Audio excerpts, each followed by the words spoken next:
Good day mga choy! Once again, this is me, Alex of JT Rebuilder and Automotive Parts Trading. Okay, we have a unit to be released mga choy today, this afternoon, on Tuesday, February 4. 4 ba? 6 ba?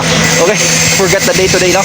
So, this will be bound to Ormoc mga friends. So, yan po yung setup dito ng ating DA64W po. So, puntahan natin kung ano po nandito sa ating unit na to. Tara na! Okay, yan po yung unit po natin mga friends. Okay, yan po, may bull bar po yan sa front po. Protection po yan kapag may dadaan po ng mga aso, patay sila dyan.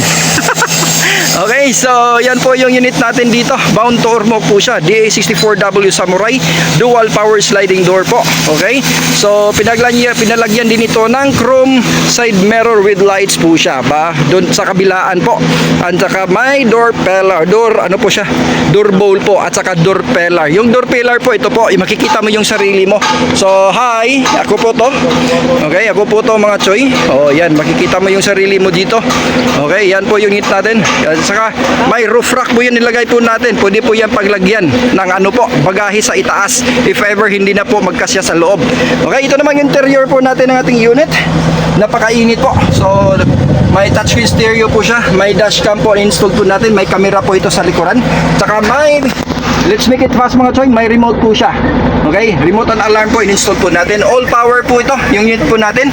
So all power po. Dito po yung control po ng switch po ng power windows po natin, saka power mirror po. Ayan. So ito po yung pinaka-interior natin sa second row. Ito, ano po siya, captain seat po ito. Movable po yung captain seat po natin. This can be moved po mga choy. And then may ano po siya, may tawag ito, seat belt sa likuran po. Okay, so naka VIP ceiling na po to. As you can see po, naka VIP ceiling na po siya. Okay, so add-on price po to kapag VIP ceiling po yung gusto po ninyo.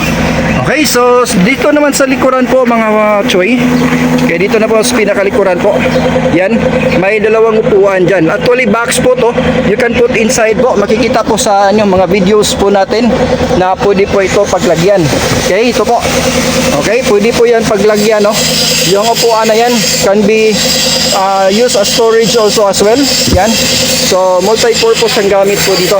At saka may stepboard po yan. Yung nakikita nyo sa likuran, stepboard po yan. So i-close po natin para makita po natin yung kagandahan dito. Oh, yan, may stepboard po yan mga choy. Yan. So if ever you're looking for a legit dealer po, yan po yung number po natin. JT Rebuilder Automotive Parts Trading 0942-717198555. Okay, yan po siya. If you want to know the price of this unit mga choy, so you message me kung saan mo nakikita yung video na to, either sa YouTube man o kaya sa Facebook. You kindly message me so that we can talk in person po. So don't forget to like and share po sa ating videos. Don't forget also to click the subscribe button so that you can also be updated sa mga upcoming uploads po natin dito sa ating YouTube. Okay, once again, this is me Alex of JT Rebuilder and Automotive Parts Trading. Bye bye.